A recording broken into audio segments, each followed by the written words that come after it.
약속하신 말씀 위에서 영원토록 주를 찬송하리라. 소리 높여 주께 영광 돌리며 약속 믿고 굳게 서리라. 주의 약속하신 말씀 세상 염려 세상 염려 내게 엄습할 때에 말씀으로 힘써 싸워 이기며 약속 믿고 굳게 서리라. 성령의 검을 들고 성령의 검을 들고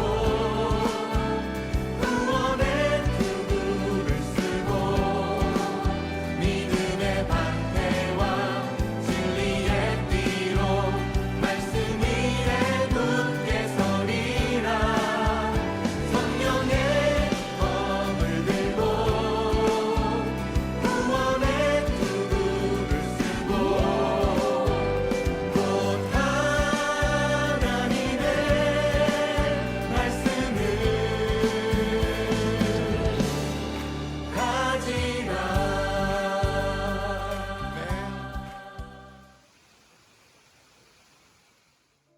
그날 예수께서 집에서 나오셔서 바닷가에 앉으셨다. 많은 무리가 모여드니 예수께서는 배에 올라가서 앉으셨다. 무리는 모두 물가에 서 있었다. 예수께서 그들에게 비유로 여러 가지 일을 말씀하셨다. 그는 이렇게 말씀하셨다. 보아라, 씨를 뿌리는 사람이 씨를 뿌리러 나갔다. 그가 씨를 뿌리는데 덜어는 길가에 떨어지니 새들이 와서 그것을 쪼아 먹었다. 또 덜어는 흙이 많지 않은 돌짝밭에 떨어지니 흙이 깊지 않아서 싹은 곧 났지만 해가 뜨자 타버리고 뿌리가 없어서 말라버렸다. 또 덜어는 가시덤불에 떨어지니 가시덤불이 자라서 그 기운을 막았다. 그러나 덜어는 좋은 땅에 떨어져서 열매를 맺었는데 어떤 것은 100배가 되고 어떤 것은 60배가 되고 어떤 것은 30배가 되었다. 귀 있는 사람은 들어라. 제자들이 다가와서 예수께 말했다. 어찌하여 그들에게는 비유로 말씀하십니까? 예수께서 그들에게 대답하셨다. 너희에게는 하늘나라의 비밀을 아는 것을 허락해 주셨지만 다른 사람들에게는 그렇게 해주지 않으셨다. 가진 사람은 더 받아서 차고 남을 것이며 가지지 못한 사람은 가진 것마저 빼앗길 것이다. 내가 그들에게 비유로 말하는 이유는 그들이 보아도 보지 못하고 들어도 듣지도 못하고 깨닫지도 못하기 때문이다. 이사야의 예언이 그들에게서 이루어진 것이다. 너희가 듣기는 들어도 깨닫지 못하고 보기는 보아도 알아보지 못할 것이다. 이 백성의 마음이 무디어지고 귀가 먹고 눈이 감기어 있다. 이는 그들로 하여금 눈으로 보지 못하게 하고 귀로 듣지 못하게 하고 마음으로 깨닫지 못하게 하고 돌아서지 못하게 하여 내가 그들을 고쳐주지 않으려는 것이다. 그러나 너희의 눈은 지금 보고 있으니 복이 있으며 너희의 귀는 지금 듣고 있으니 복이 있다. 그러므로 내가 진정으로 너희에게 말한다. 많은 예언자와 의인이 너희가 지금 보고 있는 것을 보고 싶어 하였으나 보지 못하였고 너희가 지금 듣고 있는 것을 듣고 싶어 하였으나 듣지 못하였다. 너희는 이제 씨를 뿌리는 사람의 비유가 무슨 뜻을 지녔는지를 들어라. 누구든지 하늘나라를 두고 하는 말씀을 듣고도 깨닫지 못하면 악한 자가 와서 그 마음에 뿌려진 것을 빼앗아 간다. 길가에 뿌린 씨는 그런 사람을 두고 하는 말이다. 또 돌짝밭에 뿌린 씨는 이런 사람이다. 그는 말씀을 듣고 곧 기쁘게 받아들이기는 하지만 그 속에 뿌리가 없어서 오래가지 못하고 말씀 때문에 환난이나 박해가 일어나면 곧 걸려 넘어진다. 또 가시덤불 속에 뿌린 씨는 이런 사람이다. 그는 말씀을 듣기는 하지만 세상의 염려와 재물의 유혹이 말씀을 막아 열매를 맺지 못한다. 그런데 좋은 땅에 뿌린 씨는 말씀을 듣고서 깨닫는 사람을 두고 하는 말인데 이 사람이야말로 열매를 맺되 100배 혹은 60배 혹은 30배의 결실을 낸다. 예수께서 또 다른 비유를 들어서 그들에게 말씀하셨다. 하늘나라는 자기 밭에다가 좋은 씨를 뿌리는 사람과 같다. 사람들이 잠자는 동안에 원수가 와서 밀 가운데에 가라지를 뿌리고 갔다. 밀이 줄기가 나서 열매를 맺을 때에 가라지도 보였다. 그래서 주인의 종들이 와서 그에게 말하였다. 주인어른, 어른께서 밭에 좋은 씨를 뿌리지 않으셨습니까? 그런데 가라지가 어디에 생겼습니까? 주인이 종들에게 말하기를 원수가 그렇게 하였구나 하였다. 종들이 주인에게 말하기를 그러면 우리가 가서 그것들을 뽑아버릴까요? 하였다. 그러나 주인은 이렇게 대답하였다. 아니다. 가라지를 뽑다가 가라지와 함께 밀까지 뽑으면 어떻게 하겠느냐? 추수 때까지 둘 다 함께 자라도록 내버려 두어라. 추수할 때 내가 추수꾼에게 먼저 가라지를 뽑아 단으로 묶어서 불태워버리고 밀은 내 곳간에 거두어 드리라고 하겠다. 예수께서 또 다른 비유를 들어서 그들에게 말씀하셨다. 하늘나라는 겨자씨와 같다. 어떤 사람이 그것을 가져다가 자기 밭에 심었다. 겨자씨는 어떤 씨보다 더 작은 것이지만 자라면 어떤 풀보다 더 커져서 나무가 된다. 그리하여 공중의 새들이 와서 그 가지에 깃들인다. 예수께서 또 다른 비유를 그들에게 말씀하셨다. 하늘나라는 누룩과 같다. 어떤 여자가 그것을 가져다가 가루 서말 속에 살짝 섞어 넣으니 마침내 온통 부풀어 올랐다. 예수께서 이 모든 것을 비유로 우리에게 말씀하셨다. 비유가 아니고서는 아무것도 그들에게 말씀하지 않으셨다. 이것은 예언자를 시켜서 하신 말씀을 이루시려는 것이었다. 나는 내 입을 열어서 비유로 말할 터인데 창세 이래로 숨겨둔 것을 털어놓을 것이다. 그 뒤에 예수께서 무리를 떠나서 집으로 들어가셨다. 제자들이 그에게 다가와서 말하였다. 밭의 가라지 비유를 우리에게 설명하여 주십시오. 예수께서 말씀하셨다. 좋은 씨를 뿌리는 이는 인자요. 밭은 세상이다.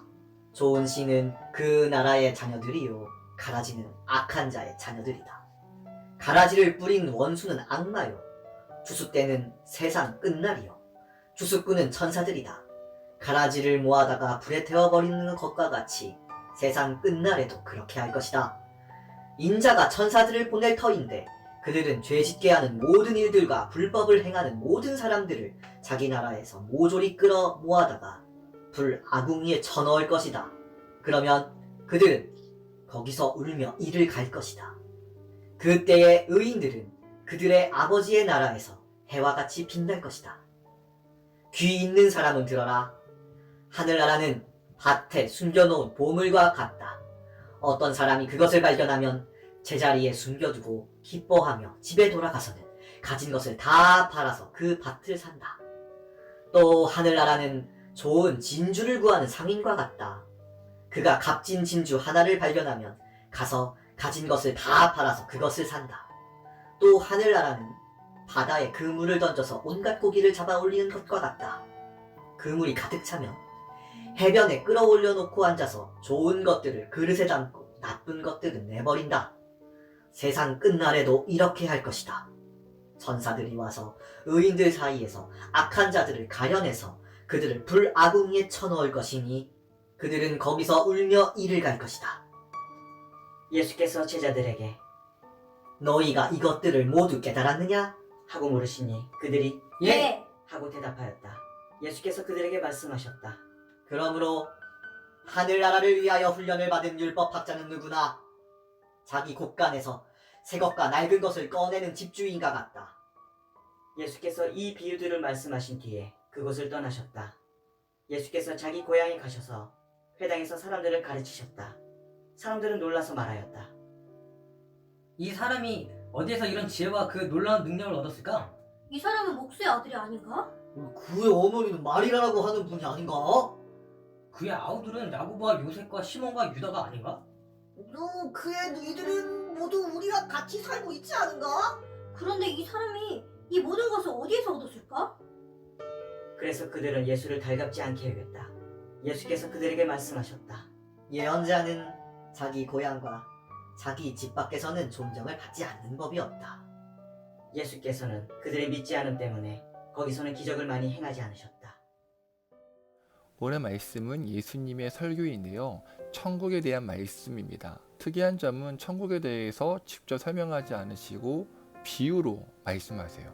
그래서 제자들이 묻습니다. 예수님, 왜 우리에게 비유로 말씀하세요? 그러자 예수님께서 이 질문에 대해 대답을 하세요. 하나님 나라에 대해서 기꺼이 가르침 받고자 하는 사람에게는 이 비유가 이해하기 쉽지만 가르침을 받으려 하지 않는 사람에게는 비유가 더 어렵고 애매하게 느껴지기 때문에 사용하신다고요. 바로 여기서 제자와 무리의 차이점이 나타납니다. 11절을 보면 천국의 비밀을 아는 것이 제자들에게는 허락이 되었지만 무리들에게는 허락되지 않았다고 말씀하세요. 다시 말해 무리들은 무지와 세속적인 욕망에 갇혀 보아도 보지 못하고 들어도 듣지 못한다고 말씀하세요. 따라서 예수님의 제자란 하나님 나라에 대한 갈망이 있는 사람이며 말씀 안에 감춰진 하나님 나라를 보고 듣는 복 있는 사람임을 알 수 있습니다. 저와 여러분들은 제자입니까? 무리입니까? 자, 이제 예수님께서 천국에 대한 내용을 7가지 비유를 통해 설명하세요. 씨 뿌리는 비유, 곡식과 가라지 비유, 겨자씨 비유, 누룩 비유, 밭에 감춰진 보화 비유, 진주 상인의 비유, 그물 비유. 이 7가지 비유를 통해 우리가 알 수 있는 사실이 있어요. 예수 그리스도의 사역과 우리의 구원을 방해하는 악한 사탄 마귀가 있다는 것이죠. 하나님 말씀이 우리 마음에 심겨지지 않도록 말씀을 빼앗는 사탄 마귀, 걱정과 염려와 세상의 유혹으로 성장하지 못하게 하는 사탄 마귀요. 또한 알고 흉내를 내는 가라지와 같이 진짜 그리스도인 흉내를 내는 가짜 그리스도인도 있어요. 아시다시피 이런 사람들 요즘 세상에 참 많잖아요. 이 모든 영적 배우는 사탄 마귀죠. 겨자씨 비유도 마찬가지예요. 겨자씨 한 알이 엄청나게 큰 나무가 되는 것처럼 복음의 씨앗이 한국에 들어온 결과 우리 한국교회는 거대한 나무가 되었어요. 하지만 덩치가 커진 한국교회는 그 덩치를 권력 삼아 부패하기 시작했죠. 좁은 길, 십자가의 길, 참된 예수님의 가르침을 거부해요. 누룩 비유를 통해 더 잘 알 수 있는데요. 원래 누룩 없는 빵, 즉 무교 전병은 하나님과 진실하고 투명한 교제를 말합니다. 아브라함, 기드온, 한나 이런 성경 인물들이 하나님께 나아갈 때에 누룩 없는 빵을 들고 갔거든요. 그럼 말씀에 나온 이 여자가 누룩을 넣었다는 것은 무슨 말일까요? 하나님과의 온전한 관계를 파괴하는 것이죠. 뭐가요? 바리새인들과 사두개인들의 누룩, 헤롯의 누룩, 음행의 누룩, 율법주의의 누룩. 정리하면 천국은 위선과 합리주의, 물질주의, 음행, 율법주의를 모두 버리는 자가 차지한다는 말입니다. 그래서 바울은 말해요. 오직 순절함과 진실함에 누룩 없는 떡으로 하라고요. 그럼 밭에 감춰진 보화, 그리고 진주 상인의 비유를 통해 알 수 있는 것은 무엇일까요? 천국은 자신의 모든 소유를 다 팔아서라도 반드시 차지해야 할 보물입니다. 문제는 우리 안에 천국에 대한 욕심이 없다는 거예요. 왜냐하면 천국보다 세상이 더 좋거든요. 더 이루고 싶고 더 누리고 싶은 것들이 많거든요. 천국에 대한 소망이 없기 때문에 이 세상에 집착을 하게 되죠. 이런 마음 누가 준 것일까요? 사탄 마귀요. 결국 이렇게 주의 나라를 사모하고 갈망하기보다 이 세상에 집착하고 거짓 그리스도인으로 살아가고 사탄 마귀의 유혹에 빠져 산다면 어떻게 될까요? 좋은 물고기는 그릇에 담기고 못된 것은 내어 버리는 것처럼 풀무불에 던져져 거기서 울며 이를 갈게 될 것입니다. 그럼 어떻게 해야 할까요? 깨어 기도하면서 날마다 자신의 마음밭을 점검해야 합니다. 내 삶 속에서 주의 나라를 경험하고 있는지, 주님과 동행하고 있는지 확인해야 돼요. 왜요? 사탄은 우리가 하나님과의 깊은 교제를 하는 것을 제일 싫어하거든요. 그래서 우는 사자와 같이 우리에게서 천국의 기쁨과 말씀을 빼앗으려고 합니다. 어떻게요? 물질, 염려, 위선, 거짓, 음행으로요.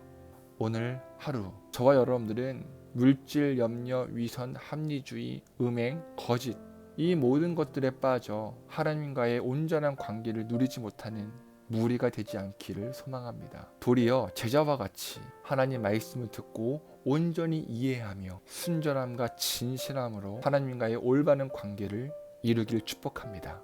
끝내 이 땅 가운데서 천국의 기쁨을 맛보며 주님 오시는 그날 천국에서 만납시다. 우리는 주의 나라 백성입니다.